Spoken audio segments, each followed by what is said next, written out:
Hello students, आज हम पढ़ेंगे कुमाऊं यूनिवर्सिटी नैनीताल के बीएससी जूलॉजी 5th सेमेस्टर के पेपर फर्स्ट का सिलेबस, जो कि है माइक्रोबायोलॉजी, टॉक्सिकोलॉजी एंड हिस्टोलॉजी। ये पेपर आपके 2 सेक्शन में डिवाइड है।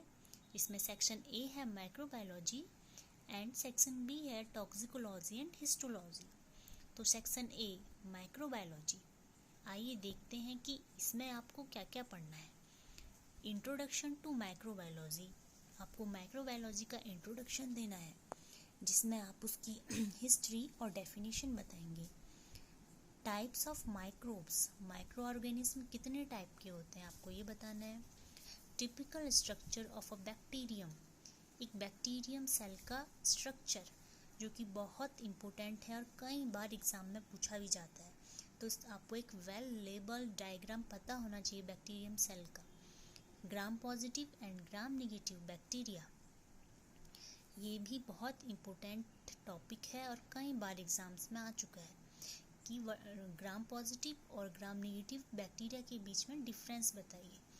तो इसके लिए आप gram positive and gram negative bacteria का डायग्राम, एग्जाम्पल्स और मेन डिफ्रेंशिएशन याद कर लीजिएगा। उसके बाद आता है फेज एंड वायरसेस।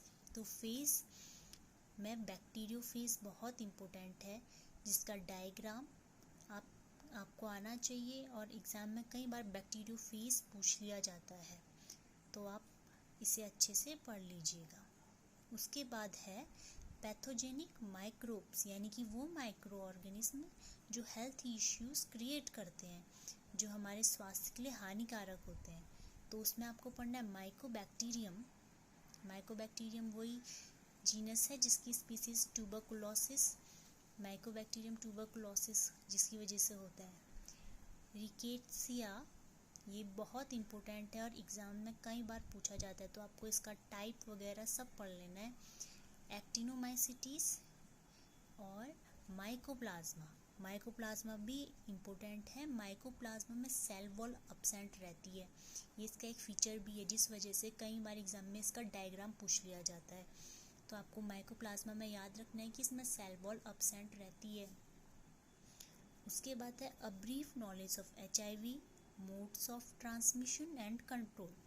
जो HIV वायरस है उसका स्ट्रक्चर, उसका यानी उसका डायग्राम और ये कैसे फैलता है, modes of transmission and control, इसकी रोकथाम की क्या उपाय हैं, ये आपको पढ़ना है और ये एग्ज़ाम में पूछा भी गया है कई बार, तो ये उस हिसाब से भी बहुत इम्पोर्टेंट है। इसके बाद है माइक्रोबियल बायोरेमिडिएशन।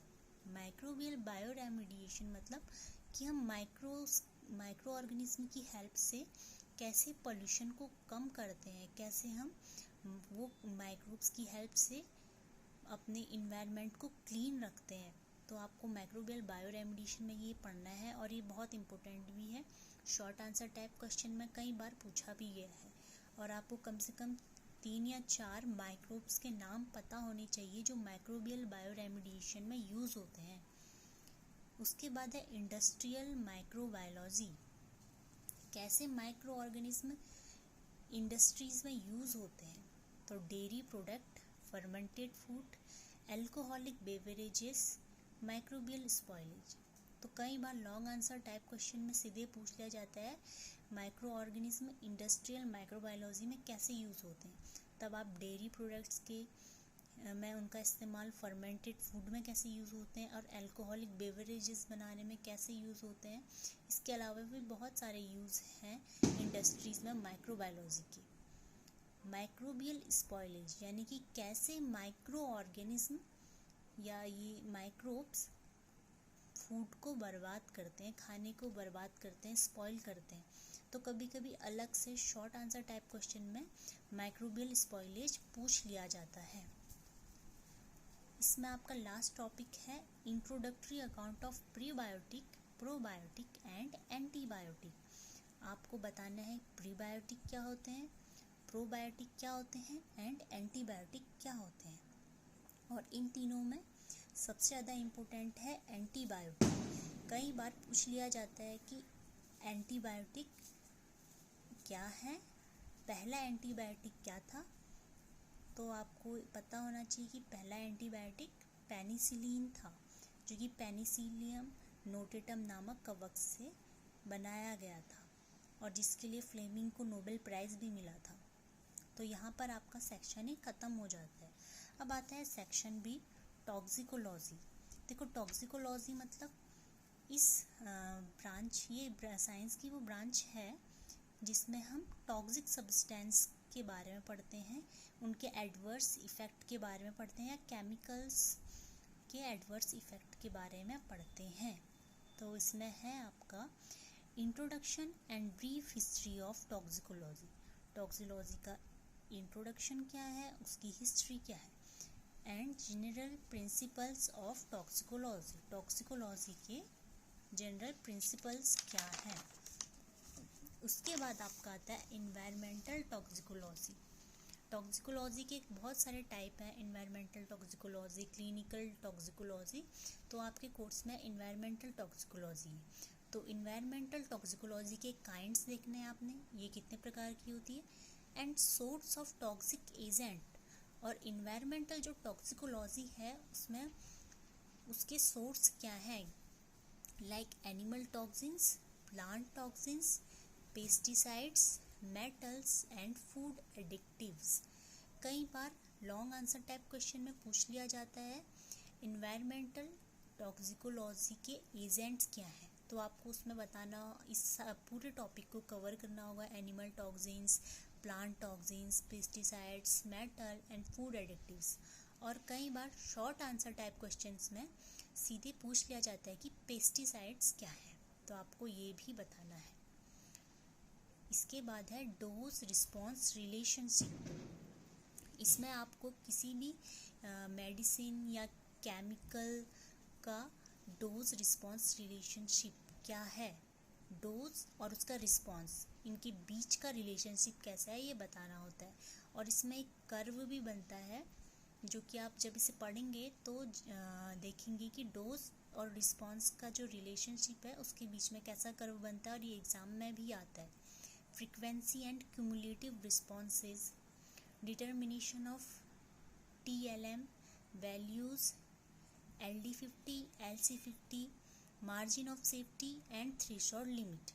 यहाँ पे आपको बताना होता है LD50, LC50 क्या है, यानी कि lethal dose 50 and lethal concentration 50, margin of safety and threshold limit. Exam में पूछ लिया जाता है मार्जिन ऑफ सेफ्टी क्या है, थ्रेशोल्ड लिमिट क्या है, LD50 क्या है और LC50 क्या है। तो ये आपको पढ़ना ज़रूरी है, ये शॉर्ट आंसर टाइप क्वेश्चंस में पूछा जाता है। उसके बाद आपका आता है हिस्टोलॉजी। हिस्टोलॉजी यानी कि आपने इसमें टिश्यूज़ के बारे में, उनका फंक्शन, उनका कंपोजिशन और उनका स्ट्रक्चर पढ़ना है। तो हिस्टोलॉजी में आपने पहले देखना है structure of epithelium, connective tissue, cartilage, bone, smooth, striped and cardiac muscles और नर्वस टिश्यूज। इन सब का आपको देखना है structure, composition and function. Exams में कई बार पूछ लिया जाता है smooth, striped and cardiac muscles में क्या अंतर है, या फिर कार्टिलेज और बोन में क्या अंतर है। तो आपको इसमें स्ट्रक्चर, फंक्शन और कंपोजिशन आना चाहिए।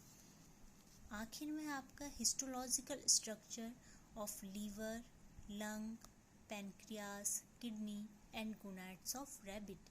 आपको रैबिट यानी कि खरगोश का liver, lung, pancreas, kidney and gonads, इनका स्ट्रक्चर, फंक्शन एंड कंपोजिशन पढ़ना है, जिसमें से किडनी एंड गोनाड्स बहुत इम्पोर्टेंट है। तो यहाँ पर आपका ये paper first toxicology, histology and microbiology ख़त्म हो जाता है। आई होप ये वीडियो आपको हेल्प करेगा कि कुछ कौन से ऐसे टॉपिक्स हैं जिनमें आपने ज़्यादा ध्यान देना है और कौन से ऐसे टॉपिक्स हैं जो एग्ज़ाम्स में आ सकते हैं। Thank you.